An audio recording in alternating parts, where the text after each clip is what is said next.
Hello everybody, welcome to my YouTube channel. This channel is all about sharing ideas and thoughts that could help you in your personal and your professional growth journey. Now today we're going to talk about self-love. Now this is a term which is pretty much being thrown around these days. It's a very good marketing idea. It can sell anything from aromatic candles to even lingerie.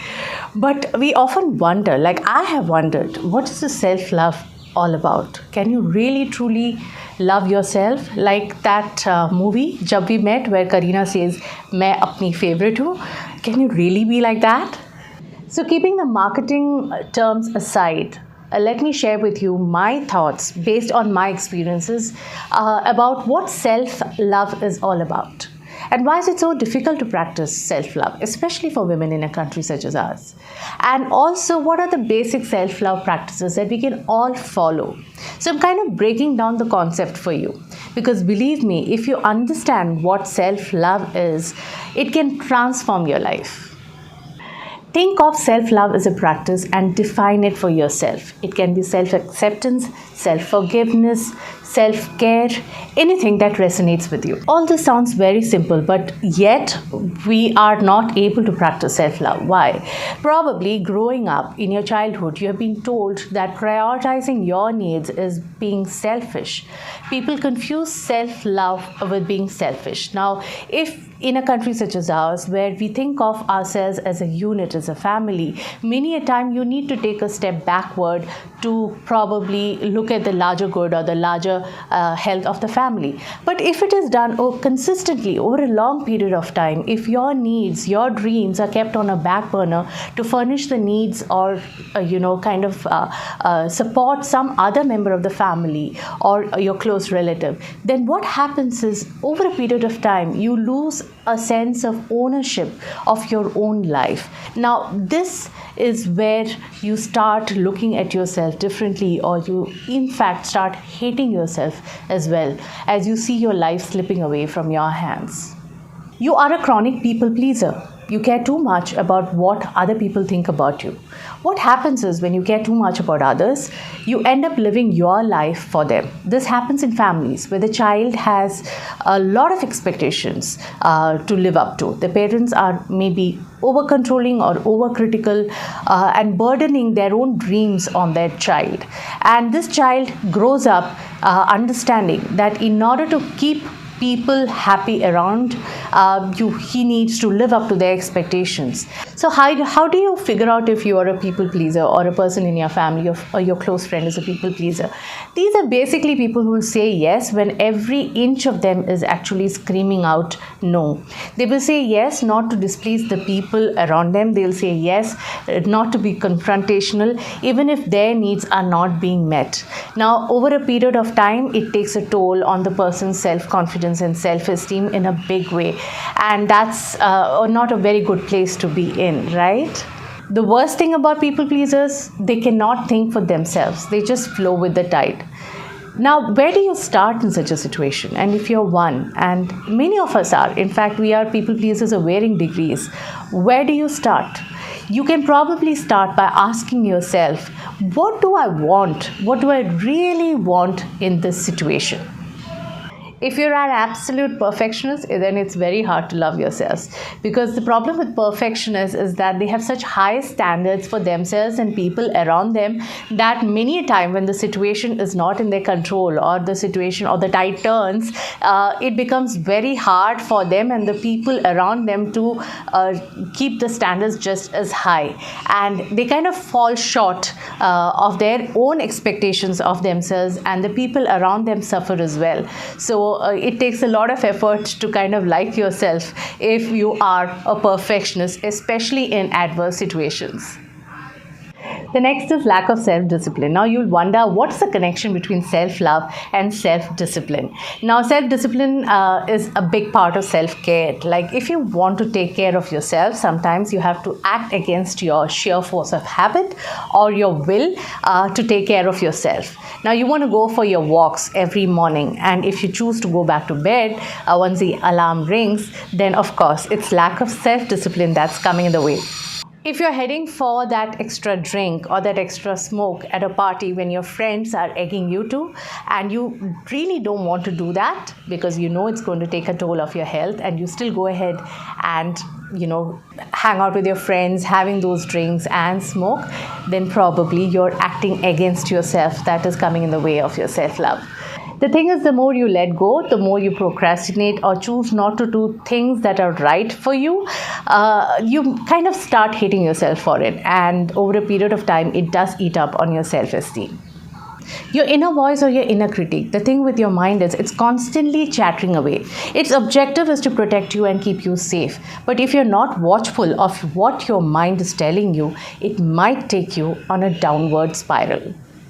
Watch that voice in your head. Learn to replace that voice, if it is using harsh words, with kinder words. For example, the monkey in my head tells me, Dhanya, just look around, everybody else is doing so well, and where are you? I kind of replace it with, look at me, I have other responsibilities. I have 3 lovely children, and in the past few years, I have done justice to my primary role as a mom and yet been able to create and generate the kind of work that I like to do and I'm satisfied about. I think there lies my victory. And I have to consistently do that. If I don't do it, it's very natural for my mind to kind of attack me with these kind of words. I'm not saying that inner criticism is all bad. It is a good guiding light. It can give you constructive criticism. It can tell you where you're going wrong. But you need to be watchful about how harsh the tone is, or how harsh the words are. It has to be replaced with kinder, more forgiving and encouraging words. So there are ways you can manage your inner voice, inner critical voice constructively. One is to understand the facts. Now, there is a particular situation. You had gone for a job interview and you did not make it. You can constantly blame yourself. You can blame your upbringing. You can blame your school. You can blame hazard different things. But if you actually look at the fact, you can probably address the issue and make the correction the next time around. For instance, you could ask yourself, is there any area that you need to prepare more accurately for? What is it about the company that I did not know, that I couldn't present a better picture, that I'm suitable for that profile with the interviewer? Or was it just a bad day with the interviewer, which is just nothing that better that you could have done? By addressing all the facts, what you learn is that you understand what is in your control and what is it that is beyond your control, and you learn to let go. So it doesn't really affect your self-worth. Practice setting boundaries in real life and online to build your self-worth. Many a time you're surrounded by people whom you really like, but they don't end up making you feel great or important or valued or loved. It could happen within your family members, it could happen among your friends, it could be your peers, your colleagues. You cannot change people's thoughts about you consciously. You can just do what is right by you. And you could set boundaries for people who are toxic or maybe are trying to drain the energy out of you instead of encouraging and being supportive and loving. So you need to learn to first mentally detach from that situation and learn to say no. You can tell the person to their face that this is not the word that I will accept. This is not the tone that I will accept. You can tell them that this is not something that goes well with you, and learn to stop them when it is encroaching into your boundary with that person. It's hard, sometimes it's very hard to stand up to people who are very forceful, but you need to learn to do that slowly but surely. So I had this friend who had great energy and great vibes. The problem was every time she spoke ill about someone, that would color my thoughts towards that person. At a workplace, it can be very detrimental because you need to work with different kind of people and accept people for who they are in order to be able to work with them. And every time somebody is coloring your thought about your colleague, then it is impossible to work with that person in the same way again. So I had to slowly detach because I realized that that relationship was not working for me and it was toxic for me in the long run because this negativity was affecting my peace of mind as well. surrounding yourself with negativity. If you're watching news that's always negative, it tends to color the way you look at the world. In fact, you will have a completely different picture from what the reality is.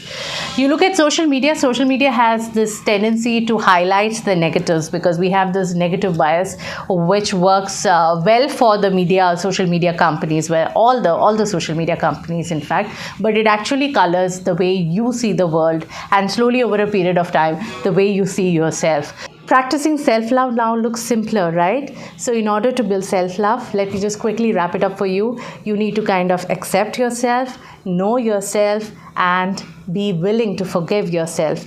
You need to be watchful of the thoughts, your mind's voice. You need to learn to set boundaries for yourself.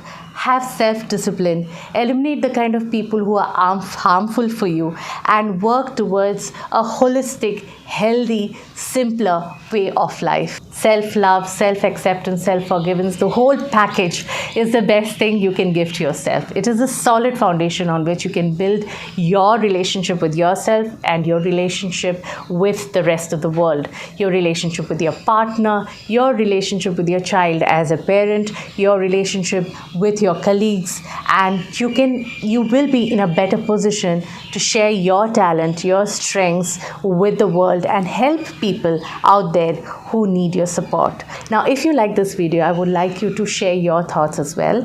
You can leave your thoughts in the comment section, or you could write to me at mail@dhanyavarma.com. And do remember to hit that like icon and share the video with your friends and family. Thanks so much for watching, and do take care of yourself.